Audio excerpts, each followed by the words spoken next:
I'm going to confess something here. I did something that you should never do. You should never make up your own brake components. That's words to live by right there. So when I did that hose on the back of Daphne, the axle, the rear axle hose, I ran into a problem. The new, what was it, CJ Pony, whatever it is, tandem master cylinder uses 1/4-inch line, and the old line is 3/16. I didn't really know. A lot of times when I do brake work, I just sort of guess at it. But so I got this thing, and I'm going to show you what, I'll just tell you what I did. I'll show you what I did. It was kind of crazy, but it got me on the road, and it is a tandem system, so I wasn't too afraid. And I don't go much over 50 miles an hour in that truck anyway, between here in town. So let's go put this in, and I'll show you what I did. And I'm only telling you this because sometimes when you're on a farm, you don't have a choice, and I didn't have a choice.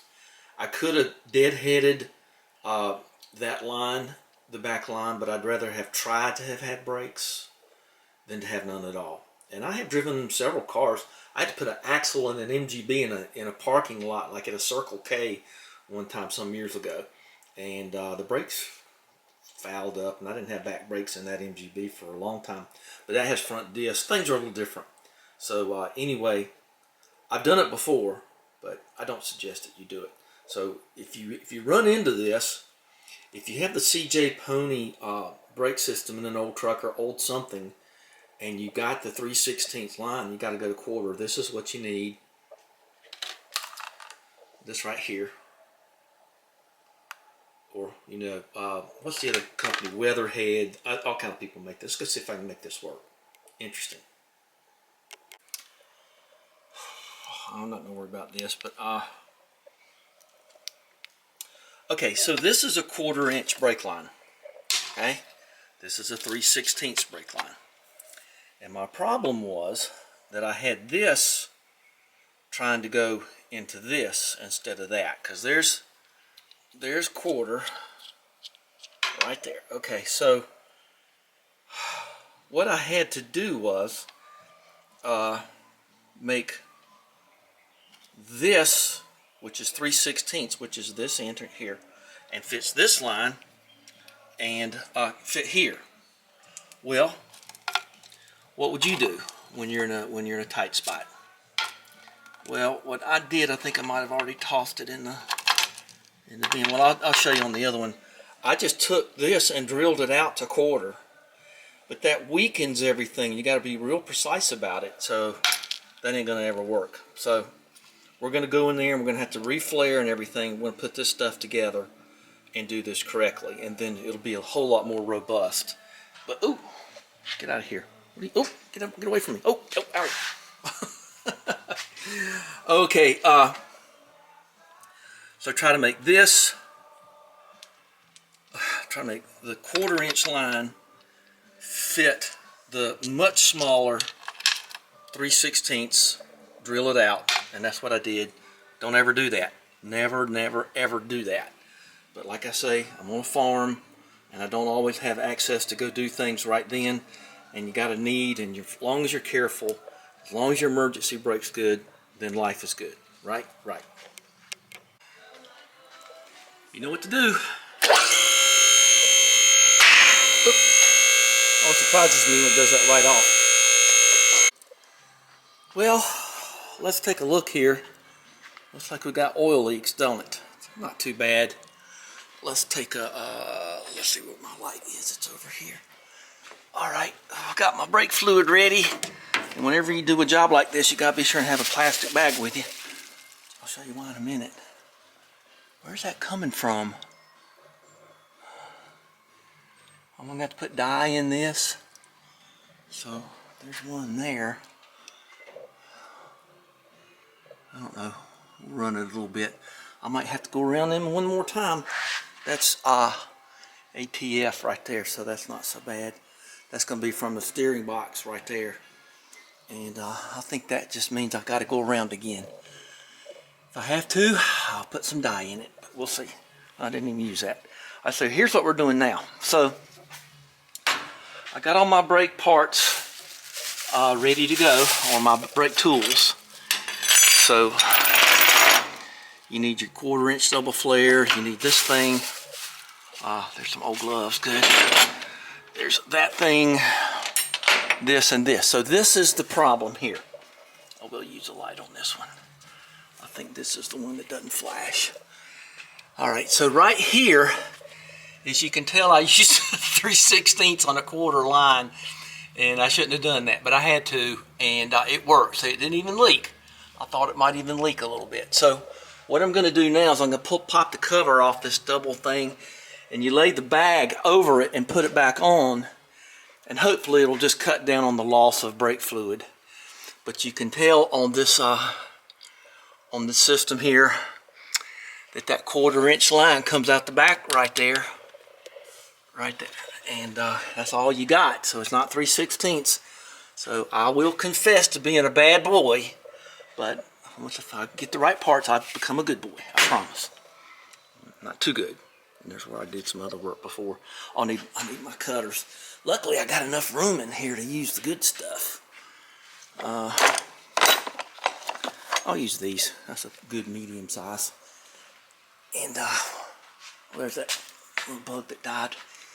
Right there in front of my eyes a week or two ago.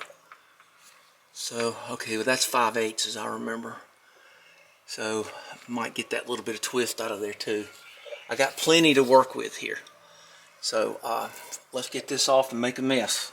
There's some of the insulation off the ceiling. I'm not going to have the opportunity to film all this stuff, so I'm just, yeah, you don't have to take that off, thank goodness. That can stay there. Okay, so that's a 3/8 line wrench. Where's my 5/8 line wrench? Is it here? Yeah, it's there. I seem to be missing one. I don't know. So here's 5/8. Okay. All right, so I'm gonna have to hit this real quick so I don't lose a bunch of fluid, and I'm probably gonna lose my bleed anyway. But we'll check the brakes, and if I don't have to bleed them, I just won't, because I think it's just gonna be wet enough. So you got to remember to after you cut the line, slip this fitting on right here. This fitting right there. Okay, and then put that on real quick. And I don't know what to say. Just you'll see it here in a minute. Get this ready, and get that ready. I didn't need to bring that, but I did. Okay, let's get all this on here and get it over with.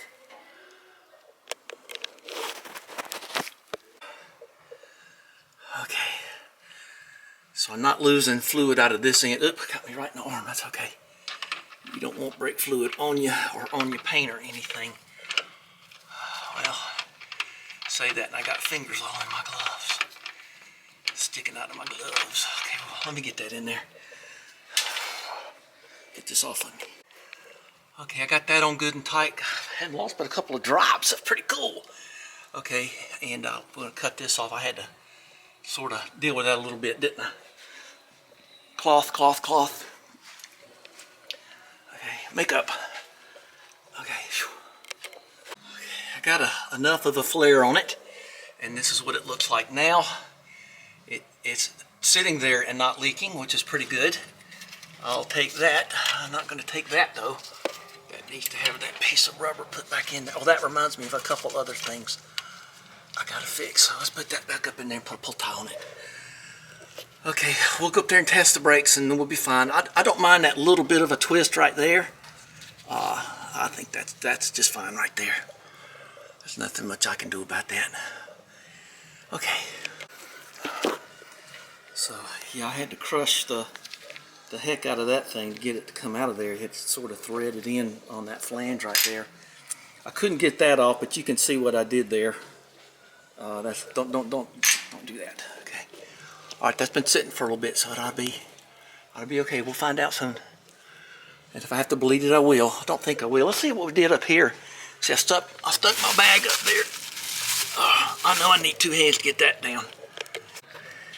it's too awkward to show, but only lost about that much fluid. So I got my little squirty thing and this stuff right here, and we're gonna just top that off a little bit. It literally, I don't think you could see it if you tried. Well, I gotta have a light too, but I can see that it's just a little bit down. But let's, in order to keep things natural, let's go ahead and do it this way. Ooh, look at all this mess I gotta clean up. Well, I tell you, I'm kind of sad about this.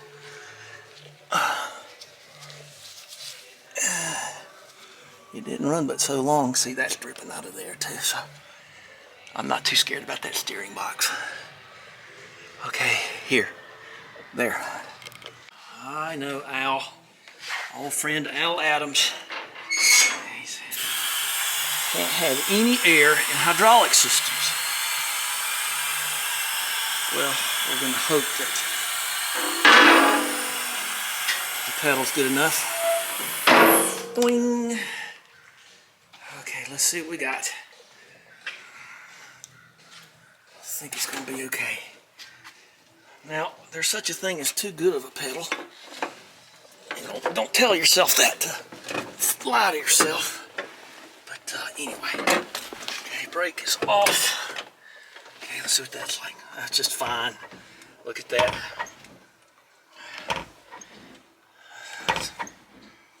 And it's rock solid when you get there. Yep, that's good. And that's it. The clock is not running because it's not hooked up. So give us a thumbs up and subscribe. And I don't know what's next. I got a little bevy of parts in here, don't I? There's that extra adapter and oil plug thing. Whew. Tell you what, when it comes to Chevrolet, old Chevrolet oil plugs, just buy them by the box. Buy them 10 at a time. Change them every time. Extra motor mount line down there. You put a transmission mount, that is. You're on the side of the road putting that in, you got troubles. All right, well, let's close the door on this thing. And I gotta get rid of that. Get rid of that oil filter and stuff. And I got the old oil pump in here. Let's get rid of all that stuff. Get a glove on or something. Yuck. Okay, thanks for watching, sharing time with me. We'll do something else later.